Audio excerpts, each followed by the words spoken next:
Imagine uma garota chamada Ana. Ela tem 28 anos, trabalha em um escritório comum, tem colegas simpáticos, uma vida aparentemente normal. Mas Ana guarda um segredo que ninguém conhece. Durante as reuniões de trabalho, ela está em outro lugar. Enquanto responde e-mails, sua mente está em Paris, em um romance arrebatador com alguém que sequer existe. No caminho para casa, ela vive batalhas medievais, conquista plateias como cantora, salva o mundo. Tudo isso sem sair do banco do ônibus. Todas as noites antes de dormir, ela vive um ritual secreto. Ela fecha os olhos e mergulha em um mundo onde é amada, admirada, segura.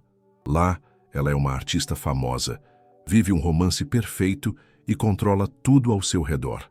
Na vida real, Ana é tímida, insegura e sente que nunca foi realmente vista. Ana não está apenas sonhando acordada. Ela vive outra vida dentro da própria cabeça. Uma vida tão rica, tão envolvente, tão emocionalmente intensa, que o mundo real já não compete mais. Parece exagero? Talvez. Mas milhares de pessoas ao redor do mundo relatam esse tipo de comportamento. Algumas por horas a fio, todos os dias. Esse fenômeno tem nome: desvaneio excessivo, ou maladaptive daydreaming, termo cunhado pelo psicólogo israelense Eli Sommer, que identificou esse padrão comportamental em pacientes que criavam realidades alternativas vívidas, com tramas, personagens, até trilha sonora. E antes que você pense, isso é só ter uma boa imaginação. Não é. O devaneio excessivo não é uma simples fantasia ou distração ocasional. É uma forma de dissociação.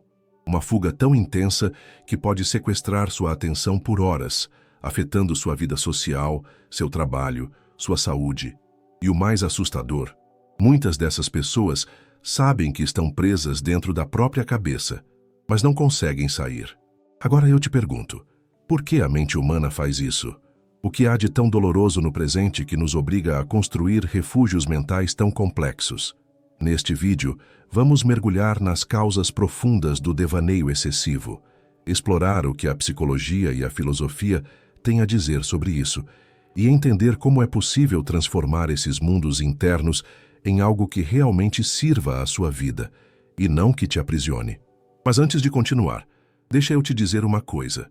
Se você já se sentiu mais vivo dentro da sua cabeça do que fora dela, este vídeo é para você. Quando uma criança cresce em um ambiente emocionalmente instável, com pais ausentes, rejeição, críticas constantes ou até mesmo negligência afetiva, a mente procura saídas.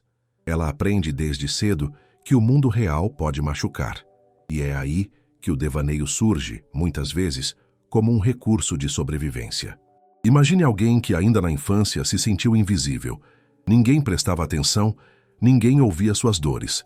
Mas na imaginação ela era vista, amada, compreendida. Era herói, era aplaudida, era cuidada. Esse refúgio se torna um alívio que a pessoa carrega para a adolescência e muitas vezes para a vida adulta. O psicólogo Eli Sommer, que primeiro estudou o fenômeno do maladaptive daydreaming, observou um padrão muito claro. Boa parte dos indivíduos que sofrem com esse tipo de devaneio intenso tinham históricos de trauma emocional, abandono ou isolamento social. Quando o mundo real não oferece segurança emocional, o mundo interno passa a oferecer. Mas isso tem um custo. Carl Jung dizia que aquilo que você resiste, persiste. Ou seja, quanto mais tentamos ignorar ou escapar da dor, mais ela se manifesta, mesmo que disfarçada de fantasia. O devaneio é, em muitos casos, a manifestação de uma dor emocional que nunca foi tratada. E isso não significa que sonhar acordado seja, por si só, um problema. O problema começa quando a fantasia se torna uma substituição da realidade, não uma inspiração para transformá-la. Às vezes, a mente nos protege criando um teatro interno onde temos controle, reconhecimento, poder e amor. Mas se esse teatro se torna mais atraente do que a vida real, algo precisa ser olhado com carinho, porque por trás de todo devaneio exagerado, há um desejo profundo de se sentir vivo, de se sentir inteiro. E talvez entender isso seja o primeiro passo para resgatar esse sentimento. Em 1899, Sigmund Freud publicou A Interpretação dos Sonhos, onde descreveu pela primeira vez os mecanismos pelos quais o inconsciente tenta proteger o indivíduo de dores emocionais insuportáveis. Entre esses mecanismos está a fantasia, uma forma de manter a mente longe do sofrimento, construindo realidades alternativas mais toleráveis. E é exatamente isso que o desvaneio excessivo representa. Um mecanismo de defesa psíquico.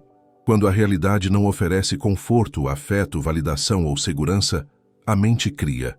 Cria personagens que amam, situações onde somos vencedores, cenários onde temos o controle que a vida real nos tirou. É como se o cérebro dissesse: se a dor está aqui fora, eu vou morar lá dentro. Freud falava muito sobre o papel do princípio do prazer, a tendência que temos de evitar o desprazer a qualquer custo. O desvaneio entra aí como uma válvula de escape. Enquanto a realidade exige frustrações, limites e enfrentamentos, o mundo imaginário oferece tudo sem resistência. E é por isso que, mesmo com consequências negativas, como isolamento, improdutividade ou culpa, o cérebro continua voltando para lá. É reconfortante, é viciante, mas também é perigoso, porque, como diria Freud, a realidade nos castiga quando recusamos a dor necessária. Ou seja, fugir da realidade pode trazer alívio imediato, mas mantém as feridas abertas no longo prazo. O devaneio excessivo, nesse sentido, é como um remédio que alivia os sintomas mas que, usado em excesso, pode se tornar um veneno. Ele evita a dor, sim, mas também bloqueia o crescimento. E aí a gente precisa se perguntar: o que estamos tentando evitar? A resposta a essa pergunta pode não vir fácil, mas quando ela chega, é transformadora. Todos nós imaginamos, todos criamos cenários mentais, sonhamos acordados com um amor ideal, um emprego perfeito, uma vida diferente. Isso é natural, é parte da mente humana. Grandes ideias, invenções, obras de arte nasceram do poder da imaginação. Albert Einstein dizia: a imaginação é mais importante que o conhecimento. Mas quando essa imaginação vira um esconderijo? Quando ela deixa de ser criatividade e passa a ser prisão? A resposta está no impacto que esse mundo interno tem na sua vida prática. Se os seus devaneios te inspiram, te motivam, te empurram para a ação, ótimo. Eles são ferramentas criativas. Mas se te afastam da realidade, te paralisam, te fazem evitar decisões, te prendem em uma existência paralela, então você está dentro de uma cela invisível. E o mais traiçoeiro: essa cela é confortável. Em séries como Mr. Robot, o protagonista Elliot cria uma realidade fragmentada para escapar dos traumas da infância. A mente dele é uma armadilha engenhosa, uma ficção tão bem construída que ele mesmo acredita. No anime Neon Genesis Evangelion, o personagem Shinji mergulha em devaneios profundos, como forma de escapar da dor de ser rejeitado. Em um dos episódios mais simbólicos, ele se pergunta: se eu puder viver em um sonho eterno, por que acordar? Essas narrativas fictícias nos mostram o que a psicologia também afirma. A mente pode nos sabotar com a melhor das intenções. E é por isso que é tão difícil perceber o momento em que o devaneio saudável se transforma em prisão mental. Há uma linha invisível entre imaginar para criar e imaginar para fugir. E atravessar essa linha, mesmo sem perceber, pode custar anos da sua vida. Então a pergunta é: você está usando sua imaginação ou está sendo usado por ela? Pode parecer estranho falar em vício quando o assunto é imaginar, mas quando falamos de devaneio excessivo, essa palavra faz todo sentido. Isso porque o cérebro humano responde à fantasia da mesma forma que responde a uma droga. Quando você entra num cenário mental onde é admirado, amado, poderoso ou aceito, o cérebro libera dopamina, o neurotransmissor do prazer. E quanto mais intensa e envolvente é a fantasia, mais prazer o cérebro associa a ela. Com o tempo, o cérebro aprende que o devaneio oferece uma gratificação emocional instantânea, sem esforço, sem rejeição, sem fracasso. E aí surge o ciclo. A realidade frustra. A mente cria uma fuga. A fuga oferece alívio.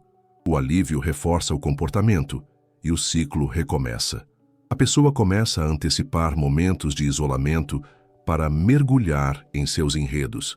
Algumas chegam a criar universos narrativos, com regras próprias, personagens recorrentes, até trilhas sonoras específicas. Em relatos encontrados em fóruns como o Reddit, é comum ler coisas como: "Eu mal espero chegar em casa para deitar e continuar a minha história. É como se minha vida real fosse o intervalo." Isso se aproxima perigosamente do que B.F. Skinner chamava de reforço positivo, quando um comportamento é repetido porque produz uma recompensa. E quanto mais esse comportamento é recompensado, mais difícil é parar. Nessa perspectiva, o devaneio excessivo se transforma em um vício comportamental, como o vício em redes sociais, jogos ou pornografia. Mas ao contrário desses vícios visíveis, o devaneio acontece em silêncio. Ninguém vê, ninguém suspeita. E justamente por isso, é um dos vícios mais solitários que existem. O mais cruel, às vezes, esse mundo interno se torna emocionalmente mais real que a própria vida. E sair dele pode parecer como perder tudo, até mesmo quem você é dentro daquele universo. Mas vale refletir. Se você está vivendo sua melhor versão apenas dentro da cabeça, o que está te impedindo de construí-la aqui fora? Um dos gatilhos mais comuns para o devaneio excessivo é algo que boa parte da humanidade experimenta, mas poucos têm coragem de admitir: a solidão. E não estamos falando apenas de estar fisicamente sozinho, mas daquela solidão emocional, aquela sensação de que ninguém te entende, de que não há espaço para ser quem você realmente é. Você pode estar cercado de pessoas, mas por dentro sentir um buraco frio, um eco constante que ninguém preenche. É aí que o devaneio entra. Ele oferece companhia, personagens que te amam incondicionalmente, diálogos que fluem, situações onde você é aceito, valorizado, ouvido. É como se a mente dissesse: se o mundo não me vê, então eu crio um mundo onde eu sou visto. Em seus estudos, Carl Rogers, um dos pais da psicologia humanista, dizia que o ser humano tem uma necessidade fundamental de ser compreendido, de se sentir aceito pelo que é. Quando essa necessidade não é atendida, o eu autêntico se retrai. E no vazio que sobra, muitas vezes, a fantasia floresce. Não como um luxo, mas como um substituto. E é por isso que pessoas que se sentem solitárias, emocionalmente ou socialmente, tendem a desenvolver padrões profundos de desvaneio. Pense no personagem Eleanor, da série The Good Place. Uma mulher que, apesar de sarcástica e espirituosa, tem um profundo medo de não ser digna de conexão. Ao longo da trama, suas fantasias de aceitação vão se desfazendo à medida que ela encara suas vulnerabilidades reais. O que a série mostra, com humor e profundidade, é que fingir conexão é mais fácil do que conquistá-la, mas também muito mais solitário. O estoicismo, filosofia que preza pela razão e resiliência emocional, nos ensina que a verdadeira força não está em escapar da realidade, mas em enfrentá-la com coragem e presença. Ninguém é solitário se estiver em boa companhia consigo mesmo, dizia Sêneca. Mas e se até consigo mesmo você não quiser estar? O devaneio se torna então uma forma de fugir não só do mundo, mas de si. Reconhecer isso pode ser doloroso, mas também pode ser o primeiro passo para voltar à realidade com propósito. Uma realidade onde, aos poucos, a solidão se transforma em solitude e o silêncio em espaço fértil para a autenticidade. Se o devaneio é uma fuga, a realidade pode ser o lugar onde a ferida começa a cicatrizar. Mas isso não acontece de forma mágica. Encarar a realidade exige esforço, paciência e, acima de tudo, compaixão por si mesmo. Quando você passa anos criando uma versão ideal de si mesmo, viver como você realmente é pode parecer pequeno, incompleto, imperfeito demais. Mas é nesse lugar imperfeito que a vida pulsa de verdade. Abraham Maslow, ao falar sobre autorrealização, descrevia a necessidade de nos tornarmos quem somos, não quem sonhamos ser, nem quem os outros querem que sejamos. E isso só é possível no agora, no presente. O desafio está em trocar o conforto da imaginação pela construção da realidade. E isso começa com pequenas atitudes. Reconhecer os momentos em que você foge da vida. Olhar com honestidade para o que te falta. Buscar conexões reais, mesmo que frágeis no início. Reaprender a sentir prazer nas pequenas experiências do mundo concreto. Há uma cena emblemática no filme As Vantagens de Ser Invisível, em que o personagem Charlie, depois de anos de silêncio e trauma, finalmente se permite viver um momento real de conexão com seus amigos. Ele diz: "Naquele momento, eu juro que éramos infinitos." E é isso que a realidade também pode oferecer. Não um escape, mas uma presença tão intensa que nos faz sentir vivos de verdade. A cura não está em apagar os devaneios. Eles fazem parte de quem você é.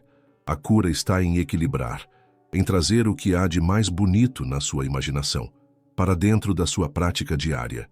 Fazer da vida real um reflexo possível, ainda que imperfeito, do que seu coração anseia em silêncio. A realidade pode não ser perfeita, mas é nela que as coisas acontecem. É nela que os afetos se constroem. É nela que o amor, real, palpável, difícil, mas verdadeiro, acontece. E isso vale mais do que 1000 histórias perfeitas que nunca vão sair da sua cabeça. Reconhecer que o devaneio excessivo está afetando sua vida já é um passo gigante. Mas muitas pessoas ficam presas na dúvida. Será que é só minha cabeça? Será que todo mundo sonha acordado assim? É importante entender que, em certa medida, todos nós fantasiamos e nos escapamos da realidade. É humano. O problema começa quando esses devaneios passam a interferir no seu dia a dia, prejudicando relações, trabalho, estudos, saúde mental e emocional. Se você percebe que está perdendo horas imerso em mundos imaginários, tem dificuldade de manter foco e atenção em tarefas simples, evita situações sociais para ficar sozinho com seus pensamentos, sente culpa, ansiedade ou depressão relacionada a essas fantasias, tem dificuldade para dormir porque sua mente não para de criar histórias. Então, pode ser hora de buscar apoio profissional ou, caso não seja possível nesse momento e não esteja ao seu alcance, é preciso uma mudança.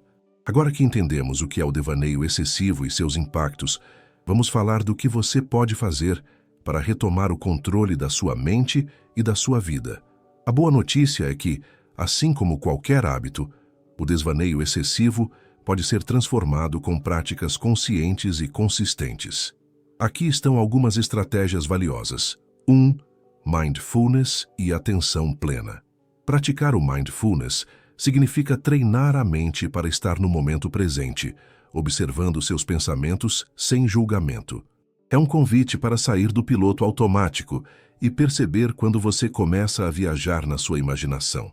Pesquisas na área da psicologia, inspiradas por Wilhelm Wundt e desenvolvidas na contemporaneidade, mostram que o treino da atenção plena pode reduzir a frequência e intensidade dos devaneios.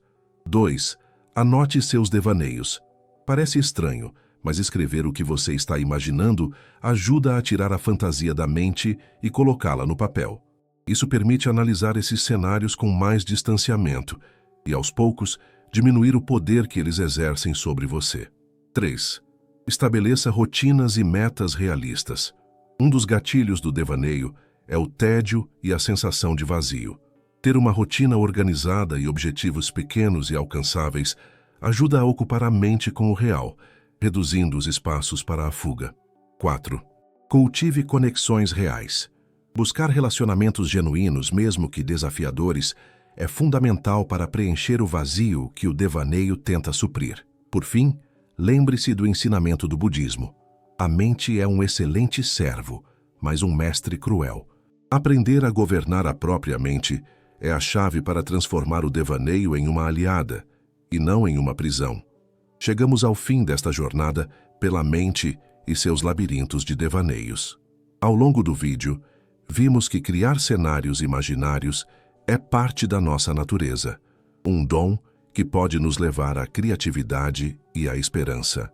Mas também entendemos o perigo de se perder demais nessas histórias internas, transformando a imaginação em prisão silenciosa.